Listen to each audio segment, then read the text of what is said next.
Hey, how's it going? Tonight I'm going to be working on a 1959 Oliver Model J. Now, normally it should say, whoops, there it is, J1, J2, J whatever, but this one doesn't say anything but J, and it doesn't appear that it wore off or anything, so I don't know. But what you have here, if you've ever seen a Chris Craft Challenger, this motor powerhead is the spitting image.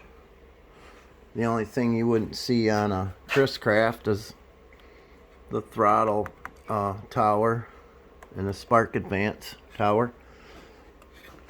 It's got the signature finned head or a water cooled motor, and wouldn't have a fuel pump. I'm redoing some lines. But I've already rebuilt the carburetor, but I was thinking, something tells me a lot of guys might overlook that Welch plug there on the carburetor jobs. That is that little metal disc that you get. Let's see, I have another one somewhere. Stuck in my pocket. It's that little metal disc you get in the carburetor kit. And I've seen guys, well, you could pretty much tell they didn't know what the heck it was for. But inside there, well, I'm getting ahead of myself. Here's what I do.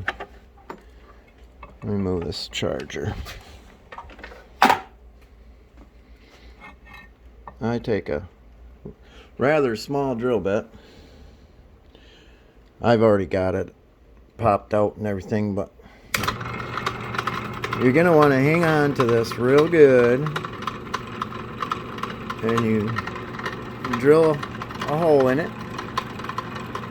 But let me tell you that once it goes through the metal, and it first goes through and actually makes it all the way through, it's going to try to pull the carburetor up, and then you run a risk of jabbing a hole where you don't want it.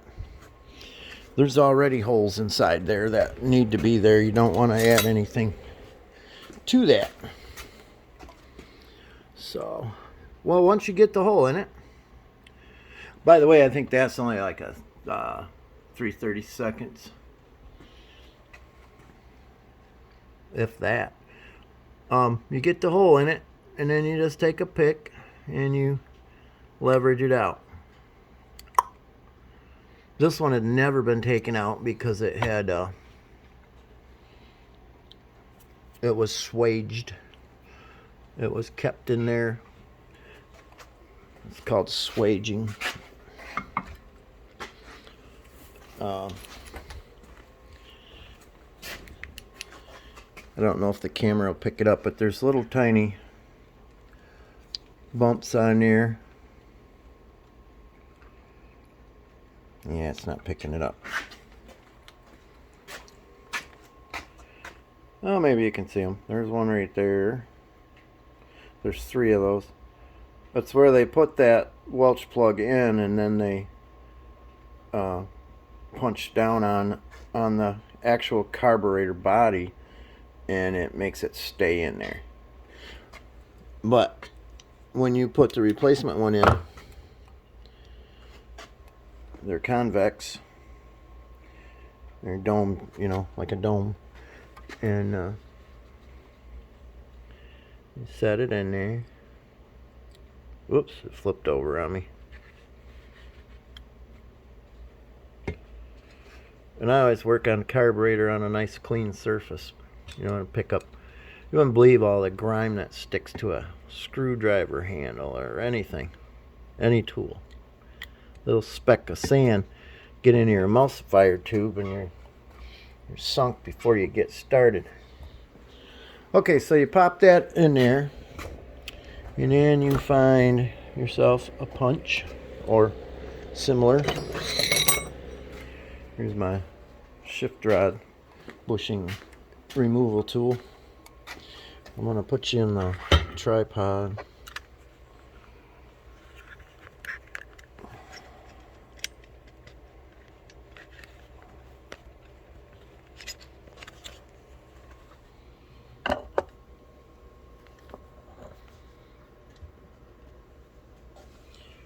Okay, so I got that in there. You put the high side up. You set it down. I got quite a pad under there. I got a old terry cloth washcloth under 3 layers of paper towel. I like to be real careful with things. Okay, then you gotta grab your hammer. Get to be quite a trick in this shop.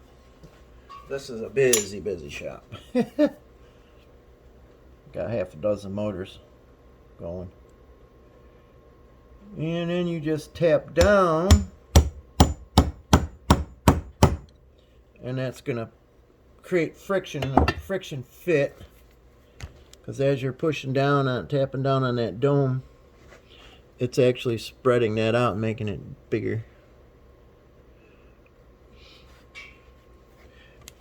You don't want to pound on it.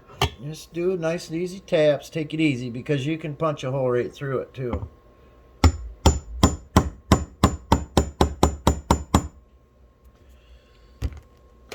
Okay.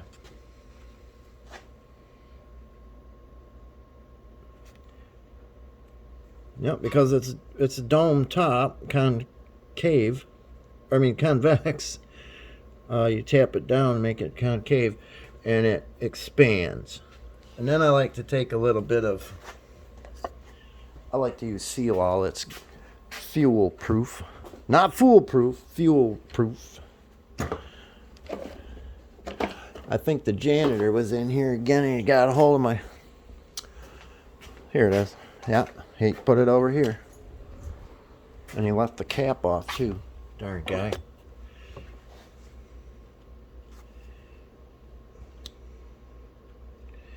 Okay.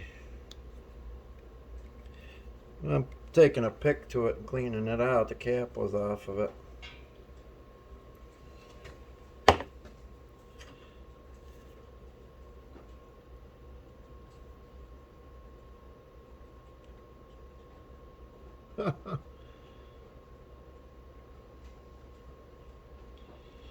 Well, it doesn't help when you forget to put the cap back on, folks.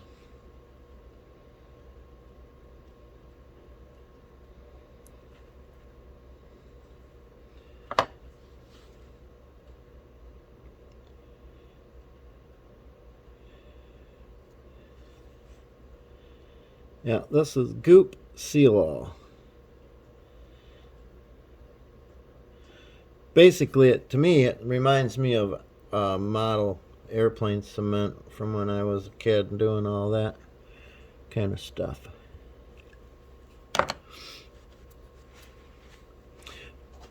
Now that I already got this one on, I wanted to show you what's inside there.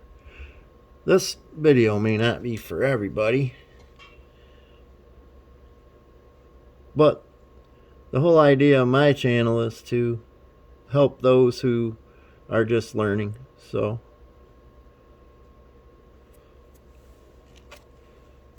some of you veterans aren't gonna find some of these videos very exciting.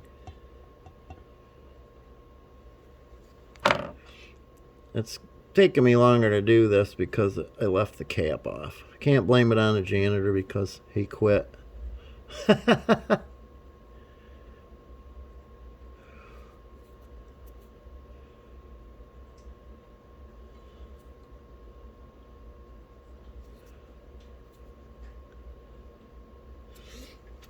But I have another Tillotson carburetor. It's the same carburetor.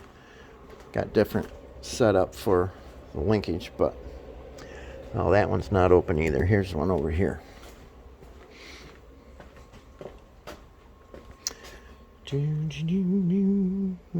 Okay.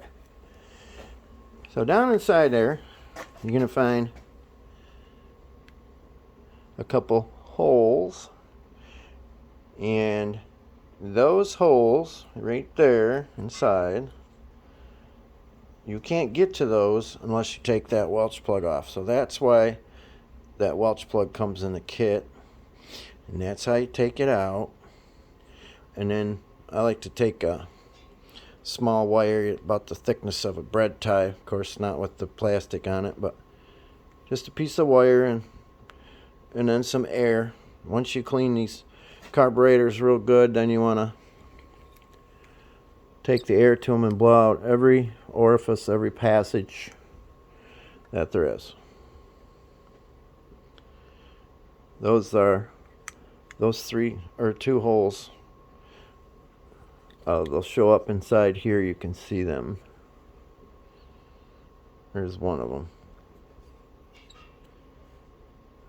They're in there. That's a Tillotson carburetor also. Tillotson was on a lot of outboards, but now I hear they sold the company and it's over in Italy or somewhere. I'm gonna drop my glasses on here and make sure I got that. When I was trying to spread it, it was pulling it from one side to the other because it was a little bit dried out. It looks pretty good now.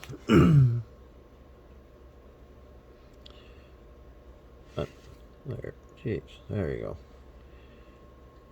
It's right there. This flashlight's too bright. It's not helping. It's making it worse.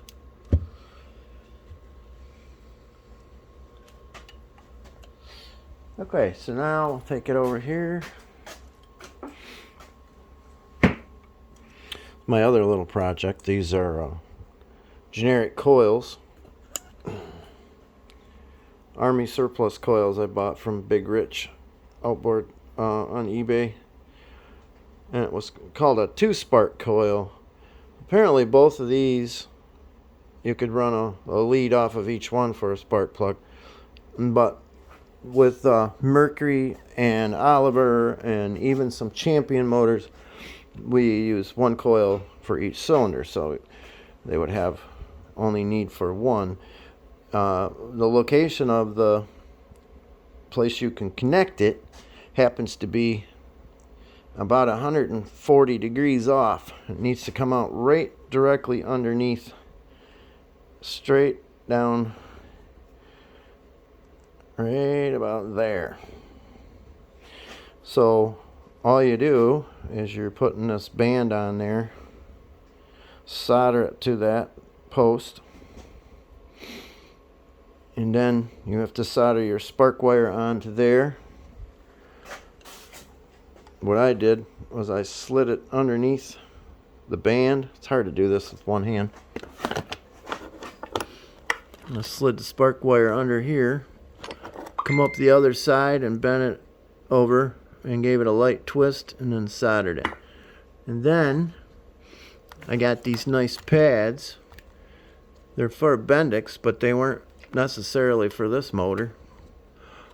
But that way, you're even on the motor when it came would have just a bare wire sticking out. I'll show you. This is a Mercury coil, well, for a Mercury motor, and you see this is where your spark plug lead would actually go, and so that's just going to be hanging out, just hanging out in the open. I'll show you here. This is another Oliver. But this coil came off from Mercury, but it's just a Bendix design coil, so it'll work because that's what Oliver used also. But without that lead is just going to be hanging out under there. So I got a hold of a guy. Well, I put a post out. Said I was looking for a few of those. A couple guys spoke up, and one nice guy from Kentucky, Roger Malugan, Obsolete Outboard Service, buy, sell, repair, 1950 and older. He's a member of the Antique Outboard Motor Club, is just such as I am too. But he sent me 3 of them. And I already had 1, so I got enough to do 2 motors. I got the Oliver, 1959 Oliver. It's 6-horse, which is this one here. And then I've got a 1958 Wizard, which is right there. But that's also made by Oliver, and it uses the same coils. Well, I'm getting off the track of the carburetor, but this is just kind of a all-around video. But you would put your spark plug wire in through that hole, pull it up through here, make your connection. I'm trying to find a piece of wire. There we go. Okay. So you put your wire in through here. Well, that hole shrunk a little bit. See if the other one's a little bigger. They shrunk. I'll have to drill them out. They're not big enough. They shrunk over the... But you just put your wire through here. So there it's going to be like so. And then you strip off about 3/4 of an inch of the end of that. Put it through the eye, make your connection, give it a twist and a dab of solder. Then it sits down in there. And it can't arc out on anything sitting on the mag plate.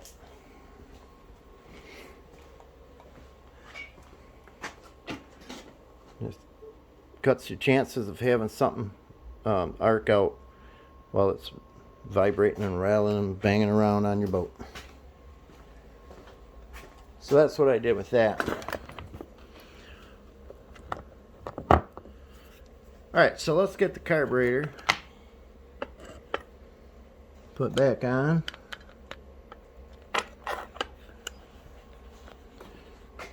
Get this fuel line out of the way.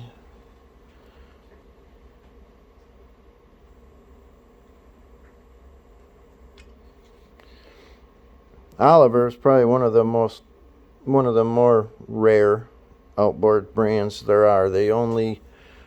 I don't even think they were around quite 5 years, maybe. Then they tried to get them farmed out to overseas to cut production cost to a company called Perkins. And yeah, anyway, that fizzled out, and Perkins started selling the motor as a Perkins rather than a Oliver. And then they fizzled out. But you can find, I've only seen one Perkins in my whole life, and it wasn't in person either. It was for sale. I almost had it. A guy beat me to it. I was talking back and forth with the guy, but it was quite a ways away from where I live, and somebody beat me to it. But that's probably just as well. Okay, so there's a real small gasket, real thin gasket right there. And that's already on there.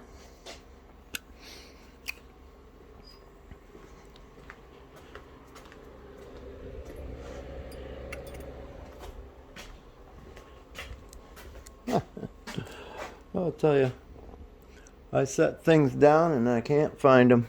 I don't know what I'm going to do when I get older. Probably have to draw maps for everything. Oh, here it is. Probably could have something to do with how many motors I got out and about.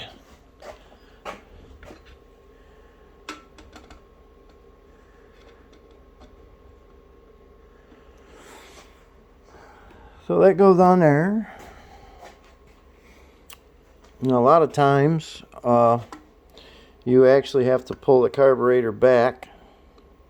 It's always something in the way, and you always need two hands when you're filming. But you got to pull the carburetor back away from the manifold enough to get the nut started on both sides, because it's just tight quarters. Yeah, I'm not going to be able to do it with one hand.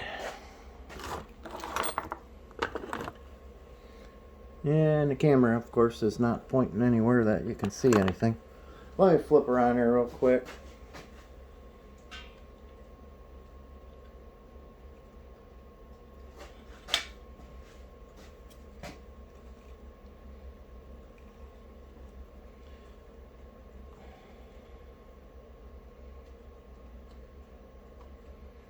if my channel continues to grow, I hope to get a better camera set up so you're not staring at the ceiling or the trees like the other day. I don't know if any of you guys saw that one.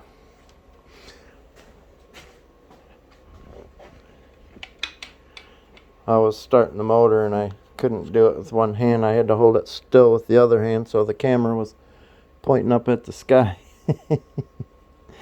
Oh boy. But see, yeah, if I push the carburetor all the way on, there's not enough room between the stud and the carburetor to get the nut on. So you just pull it back a little bit.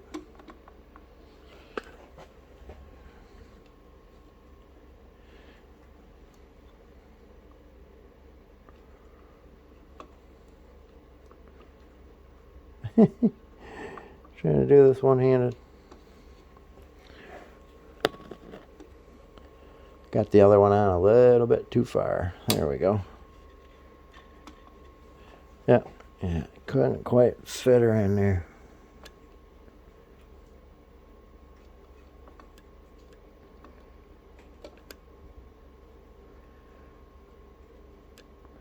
After you do a few of them, you get pretty good at it. Of course, every time you grab a different brand or a different model, you're always finding some obstacle that comes along. You gotta figure out a way to get around it. Like this one. That is a carburetor tool for a 1959 West Bend. Because I was not about to take the carburetor or the recoil assembly all apart just to get that last nut out. So I took one of my real expensive Performax Menardo specials. Actually, they're not bad. They're not a bad tool. And I ground her off considerably. You can see that. Gotta find a better contrast for a background. But yeah, see, I took a gob off of that. Yeah, I made a couple of them. I got some that are bent. I thinned it down right here and put a 15-degree bend on it that way for some other stuff.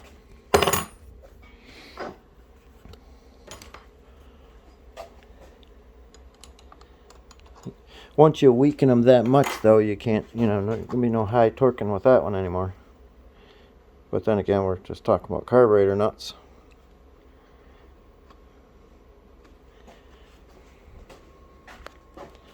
I like this clear line. It's Oregon chainsaw fuel line. And the reason I like it is you can monitor your fuel flow constantly. Well, of course, if the motor's running and the hood is off. But, yeah, if you're not quite sure what your issue is, the motor's hard starting or something else going on, you can eliminate the fuel pump as long as the motor's running long enough for you to watch it, because you can see the fuel pulsating through there. It's nice and flexible and not all that cheap. It's $2 a foot for that one. The next size up is $250, or maybe it was $259. But that's just because it's such great stuff, right? But I never pay full price for anything because I'm a contractor by day, and I belong to every gas station, reward place, every kind of thing you can think of. I even belong to Fetch, one called Coin Out, where you take pictures of your receipts, and then I take those points until I can add up enough to get an Amazon card, and I buy outboard parts. And Ace Hardware, of course, has Ace Rewards. I was looking today, I got $15 worth of coupons, and that's just $15 off anything you buy. I think you got to spend a minimum of $20 to get it, or $25. But I probably don't have to tell anybody here about trying to get every dime you can out of life around these hard times. Listening to the news the other morning before work, and Thanksgiving dinner is estimated to be, I think they said 60% higher than it was last year. But yeah, I don't want to start talking about politics. I don't have my blood pressure medicine. But yeah, something's going on with that. So, I mean, even if gas was cheap, I'd still belong to those. I put 20 gallons in the other day, and the guy behind me says, well, what happened to that cash register? It said 69 something, and then all of a sudden it was 64 something. And I said, oh, you don't have Shell rewards? He says, no, what's that? I said, it's easy. Just type your phone number in. It'll say, would you like to sign up, and this and that. And I said, every time you get gas or buy anything else, you get points, and then you get cents off all the time. It's guaranteed 5 cents every day, no matter what. And then it grows with your purchases. But I do a lot of driving for my job. Yesterday I drove from the Saginaw Bay side of Michigan, which is about 50 miles from Bay City. If you look at Saginaw Bay on a map, I'm right on the water. And I drove all the way up to Petoskey, Michigan. I put over 300 miles on yesterday. So what I was going to say, though, is I got every gas station you can imagine a rewards membership. And it's all done with phone numbers, so you don't have to have a bunch of reward cards dangling off your keychain like the old days. You get free food, free gas value for, I'm not free, but you know what I mean. And then I take all the receipts, like I said, and I take pictures of them, and I belong to Fetch and Coin Out. And you get like 5,000 points. You can cash it in. You can start cashing in at like 3,000 points, but I wait till I get it like enough for a $25 Amazon card. And I usually almost always buy like points and condensers and something outboard related. Okay, this has got quite a unique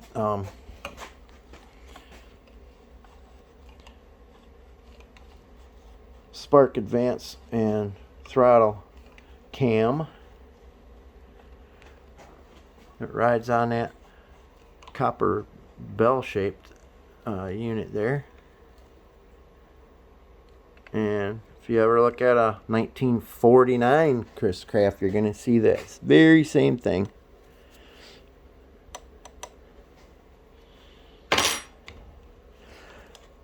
But it's actuated different. I had one hanging over there the other day. I was going to show you, but it's outside on the tank right now.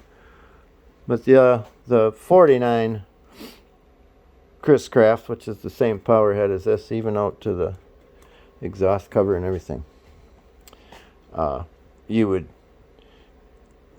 throttle up and advance the spark. There would be a handle coming off of this, and you'd be moving that manually right by pushing on that handle. Where with the updated 10-year, more modern 1959 Oliver version of the Challenger 6 or 5, that was Chris Craft 5, but now it's 6. It's done with the twist grip. I'm going to pop the flywheel off and show you around under there. I hope the video don't run out of space before I'm done. Now, with many motors you've probably worked on, you're probably used to seeing the magneto inside of the flywheel, and being an aluminum flywheel most times. Not this one. This is a Bendix Scintilla flywheel, and the magneto, the magnet portion, is inside here. Here's my coils.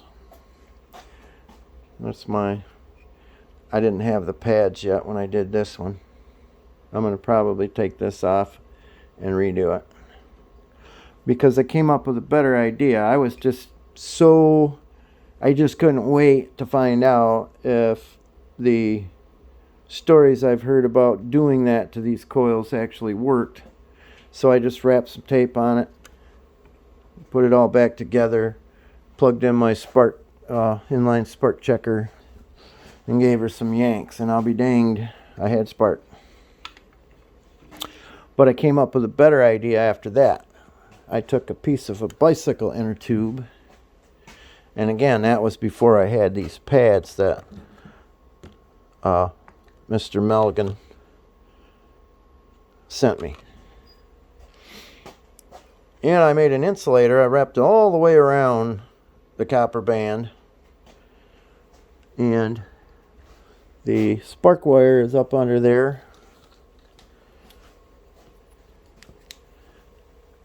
It's connected to that band. It's so hard to see it. It's right there. Right there.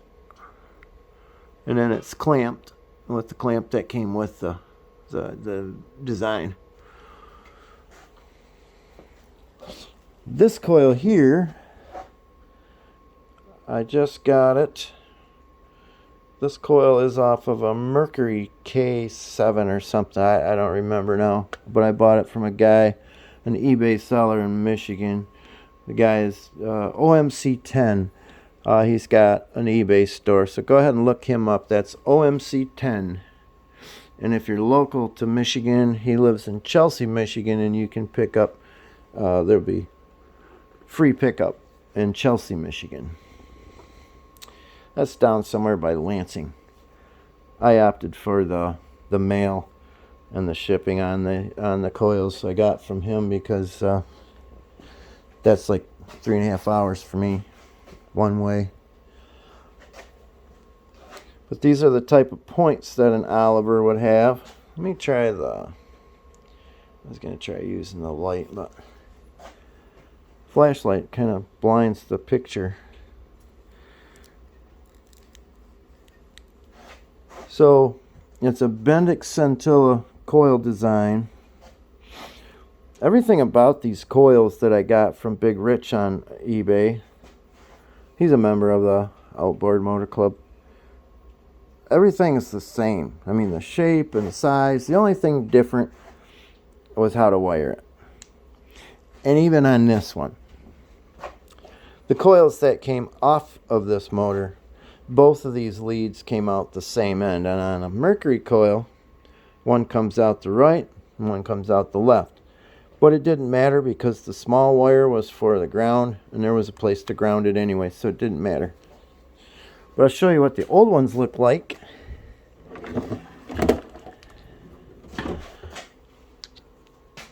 Toasted. That's what happens to most of these motors that you find on Marketplace. If you see something like this coil in my hand is most likely the very one it was built with in 1959. But that's the one that came off of here. But see the similarity, I mean the exactness. That's got that same notch, the same angle, the same thickness on the laminates. Everything's the same except for how to wire it. Now the spark plug, you see that rust mark right there? It's that J shape, kind of right there. Now when this coil was made, there was a conductor right there, and it came out, and it probably looked a lot like this. When it came through, it just had an eyelet. But when it blew apart, that conductor fell away someplace. Well, I think when I took this all apart, I was cleaning it out. It was laying, down in there. So anyway, that's why a lot of motors you pick up on Marketplace don't fire. But it's nothing to be afraid of. There's always a way to fix it. Here's a condenser. Oh, okay, since this was a 2-spark, that's what they called it, a 2-spark. I'll show you with one that's not, I haven't done anything to yet. I bought 4 of them. They're only $15 a piece, and you can pay $40 for a used 75-year-old coil, or you can pay $15 for a brand new one. I don't know how old this is. Maybe it's 50 years old. I don't know. But it's called a 2-spark because you could put 2 leads on this. You could run a 2-cylinder motor off of 1 coil. I've seen that on a very few outboards that I've came across. But that's probably some Army code for manufacturer number 61689. Whatever company that was. Could be Andover. It could be... There was one called recoil, or something like that. Came across Andover, Bendix Scintilla. But what you got to do, because you don't want this one live, is you ground it out dead. So this is an extra wire that you wouldn't. So in other words, this coil that I made to work on this motor has 2 ground leads. One here and one here. The one I'm touching right there came with it, and this one you have to add to it. Ground it out. Take the yellow lead and go to the points. The condenser goes to the points, and your spark connection you make underneath with solder, like I showed you. Yeah, I got these marked for my... Gonna get after the wizard next.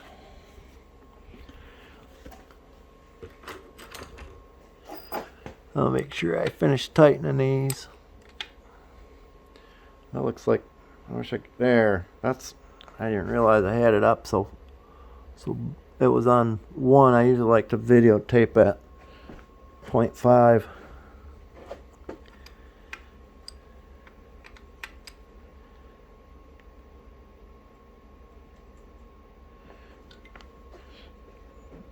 I didn't round that nut over. Somebody did that. That came when I bought it. It was like that. It's all rounded over because somebody gave it too much torque. Yeah, I can't even see it. The light blinds everything. But anyway.